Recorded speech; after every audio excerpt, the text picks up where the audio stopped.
Mesmo porque o INSS está fazendo umas reformas internas aí em questão de critérios, procedimentos e normas, e isso vai refletir na justiça, e a justiça também sabe disso. Agora, o que a justiça vai fazer? Bom, a justiça também está adotando novas estratégias para acelerar processos relacionados ao INSS, especialmente aqueles que envolvem concessão de benefícios, revisões de aposentadoria, auxílios, né, para segurado em situações de vulnerabilidade. A lentidão histórica desses processos gera impactos negativos para esses beneficiários, muitos dos quais dependem de uma decisão rápida para garantir aí a sua subsistência. Nós vamos destacar aí as principais medidas e mudanças planejadas para agilizar tudo isso, tá? Por exemplo, a digitação de processos é um dos principais fatores que devem acelerar a tramitação dos casos contra o INSS. Por quê? Digital é tudo mais prático, mais rápido, né, pessoal? Antes, aquela parte burocrática, aqueles processos imensos, naquelas capas rosas, tinha 500 mil folhas no processo, tinha que passar por um setor para carimbar, tinha que passar por outro setor para conferir, tinha que passar no outro setor para autorizar, tinha que passar pelo outro setor para despachar. Hoje não precisa nada disso. O próprio juiz, ele pode já dar a sentença diretamente digital e já tomar atitude. Tá?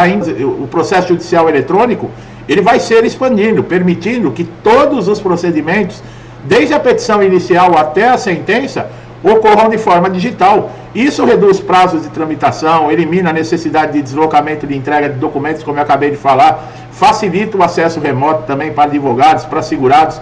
A Justiça está priorizando esses processos de beneficiários em situações de maior necessidade, como idosos, pessoas com deficiência, portadores de doença. A nova política de priorização permite que esses casos sejam tratados em regime de urgência, acelerando o andamento processual e análise das provas para garantir uma decisão rápida e eficaz. A Justiça vai continuar investindo nesses programas também de conciliação e mediação com o INSS, para evitar processos prolongados. É aquilo, né? Esses programas, eles vão tentar solucionar disputas por meio de acordos, né, rápidos e consensuais, evitando prolongamento desnecessário de demandas e congestionamento do sistema judiciário. Além disso, os acordos também promovem uma economia de tempo, recursos, tanto do INSS quanto para os segurados. Agora, o acordo é aquilo, né? Não tem receita de bolo. Não adianta eu querer fazer um vídeo aqui falando de acordo, porque cada caso é um caso, são situações diferentes, apesar que muitas vezes a incapacidade é a mesma, mas os casos são diferentes. Depende da época, depende da condição, se foi no trabalho, se foi fora do trabalho, tem tudo isso, tá? E a Justiça, ela tem que lidar com essas diferenças, inclusive no momento do acordo. A utilização também de perícias digitais, né, que está sendo ampliada para reduzir os prazos de espera. Muitos segurados que aguardam meses por uma perícia presencial, especialmente em áreas remotas, por exemplo, área rural. As teleperícias, né, que o INSS em alguns lugares tentou implantar, mas não se sabe se foi para frente ou não, porque eles também não divulgam. Esses exames médicos podem ser realizados virtualmente, acelerando a avaliação da incapacidade e facilitando a concessão de benefícios como auxílio-doença e aposentadoria por invalidez. Nós não vemos hoje, por exemplo, na área criminal, o juiz, ele fazendo, por exemplo, a parte lá do processo, falando muitas vezes com o criminoso, com as testemunhas, virtualmente. Isso serviria também para o juiz no caso de INSS. A Justiça está implantando essas ferramentas de inteligência artificial, automação para análise de processos contra o INSS, embora essas tecnologias ajudem a identificar e classificar processos similares, agilizar a elaboração também das sentenças e realizar triagens automáticas permite que os juízes se concentrem em casos mais complexos e tomem decisões mais rapidamente. Parcerias entre o INSS e Justiça Federal estão sendo fortalecidas, tá? Para otimizar a comunicação, a troca de informações. Nós falamos aí até do Ateste Júri esses dias em outros vídeos, né? Que é uma boa notícia. Esses acordos vão visar reduzir o atraso nas respostas do INSS, garantindo soluções e solicitações judiciais, documentos que sejam processados sem burocracia. Essa cooperação permite que a Justiça acelere, né, os dados necessários diretamente, acelerando o trâmite dos processos. O Conselho Nacional de Justiça também está intensificando a fiscalização e o monitoramento de prazos nos processos contra o INSS, com o objetivo de reduzir a lentidão, punir atrasos injustificados. Esse acompanhamento mais rigoroso obriga o INSS a cumprir prazos e tomar medidas mais ágeis para responder às demandas judiciais. Em algumas regiões está sendo criada aí varas especializadas para tratar exclusivamente de questão previdenciária. Deveria, né?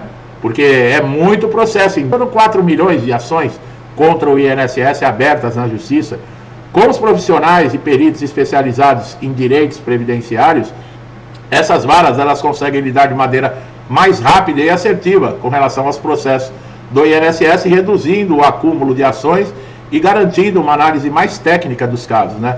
Para casos que o beneficiário já obteve, por exemplo, decisão favorável, o pagamento do benefício ele é emergencial, tá? O sistema de urgência está sendo implementado para liberar o pagamento em até 30 dias após a decisão da Justiça.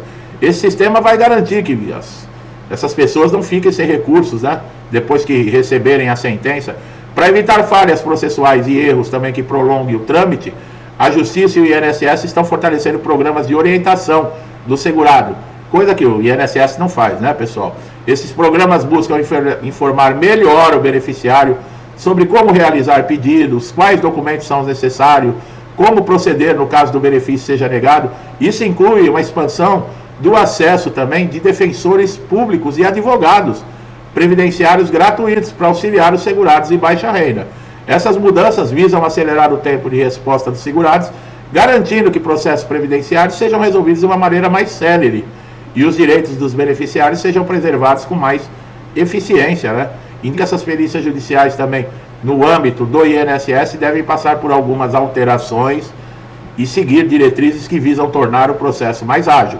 Isso na Justiça. Transparência, justiça, para quem depende, por exemplo, do benefício, né? Vai mudar o quê? Eles vão pedir exames, né? Vão receberem documentação que é feita, né? Na abertura da solicitação de um benefício judicial, como auxílio-doença, aposentadoria por invalidez, é necessário atender os requisitos. As mudanças estão ocorrendo no cenário, né? E buscam melhorar essa prestação de serviço, tá? A utilização de perícias digitais realizadas, né, como nós falamos, por teleperícia, vai continuar a crescer, esperamos, tá? Mas desde que seja algo sério também, né, pessoal? Esse modelo ganhou força durante a pandemia, né? O INSS diz que permite esses segurados com dificuldades de mobilidade, em vez de ter que se deslocar até uma agência do INSS para participar da perícia, eles fazem através da teleperícia, evitando aí filas, agilizar processos. Agora precisa mudar também a consciência e o procedimento e a maneira de ser feita essa perícia dentro do INSS, né? Espera-se que profissionais de verdade façam essa perícia. Está havendo um esforço para uniformizar os critérios de avaliação desses peritos, evitando interpretações subjetivas que levem a resultados diferentes para casos similares. A uniformização dos critérios, com base em protocolos mais claros, deve garantir uma equidade nos processos de avaliação de incapacidade, especialmente nas perícias que envolvem situações e condições complexas, como transtornos mentais e doenças degenerativas. Com o uso crescente, né, de tecnologias de rastreamento, análise de dados, a Justiça está intensificando o combate às fraudes, tá? E o cruzamento dessas informações, eles devem ser ainda mais utilizados para identificar irregularidades em laudos, evitando que esses segurados sejam prejudicados ou que os benefícios sejam pagos indevidamente. Em casos de divergência de laudo, por exemplo, com flexibilidade na condição de segurado, o beneficiário ele poderá solicitar perícias complementares, tá? Uma segunda opinião, com a supervisão da Justiça, é lógico. Essa medida visa dar maior segurança ao segurado em situações onde o diagnóstico inicial não esteja claro ou seja contestável. Para reduzir a longa espera das perícias, a Justiça também busca estipular prazos menores para a realização de avaliações e para emissões de laudos. Os prazos serão monitorados de forma mais rigorosa para evitar que o segurado aguarde meses por uma avaliação, o que é essencial para quem depende de um benefício. Uma novidade é a possível implementação de perícias automáticas ou renovação simplificada para beneficiários em condições de doenças crônicas irreversíveis. Uma vez de passar pela perícia, esses segurados poderão realizar a renovação do benefício por meio da atualização de documentos, facilitando a continuidade do auxílio sem a necessidade de uma perícia presencial. A Justiça também deve aumentar a oferta de orientações a segurados sobre critérios e deveres da perícia. Bom, isso inclui informações como proceder no caso de erro de laudo, como solicitar uma revisão, o direito de ter um acompanhamento nas perícias, promover maior transparência, garantindo que esse segurado ele compreenda todas as etapas do processo. A análise desses laudos periciais deve contar com o auxílio de ferramentas de inteligência artificial para agilizar esses exames médicos, identificar padrões em casos de indeferimento ou de aprovação. A inteligência artificial também deve ajudar a identificar inconsistências e possíveis fraudes. Então é isso, pessoal, é muita coisa que está acontecendo, não somente dentro do INSS, mas dentro da Justiça para 2025. O importante é que pensem pelo lado do segurado, o que fazer para que o segurado ele não se sinta muitas vezes prejudicado, desrespeitado, né? Porque hoje atende todos os requisitos, documentação, que não é uma coisa fácil, muitas vezes de reunir, porque às vezes faz anos que a pessoa fez uma cirurgia, ela precisa daquele histórico cirúrgico, é complicado às vezes para conseguir laudos com médicos especializados, estão falando de assinatura eletrônica nos laudos, quer dizer, vai dificultar mais ainda, tá? Nós estamos sabendo falar muito, vamos reformar os nossos critérios e procedimentos, mas é para ferrar mais ainda o segurado, é o que eu falei, não pensam numa maneira de agilizar o que está errado. Por exemplo, de fazer com que os peritos tenham um procedimento, uma ética para atender os segurados. Porque ninguém procura o INSS porque está querendo diversão, pessoal. Ninguém vai no INSS porque está feliz. As pessoas estão lá porque estão com problema de saúde, sofreram acidentes, estão incapacitados, não podem desempenhar as suas profissões, não podem, muitas vezes, ganhar o dinheiro para sustentar as suas famílias. Quer dizer, isso ninguém leva em consideração. Esperamos que tanto no INSS ou na Justiça isso mude algum dia. Para você que está chegando a primeira vez aqui no nosso canal, seja muito bem-vindo. Aproveite todos os nossos conteúdos, tá? São conteúdos que vão sempre te deixar atualizados, relevantes, tá? Então é muito importante você saber de informações como essa. Gostou do meu trabalho? Não deixe de dar um like, se inscreva no canal, ative o sininho de notificação para você ser sempre beneficiado com os nossos novos vídeos, tá? Você não vai perder nenhuma informação. Meu amigo e minha amiga, muitos comigo desde o início do canal, que Deus abençoe a casa, a vida, a família de vocês, com muita paz, saúde, prosperidade, alegria, harmonia, tudo de bom, tá? Tudo que eu desejo para mim e para minha família, eu lhes desejo em dobro. Deixo um forte abraço e até os próximos vídeos.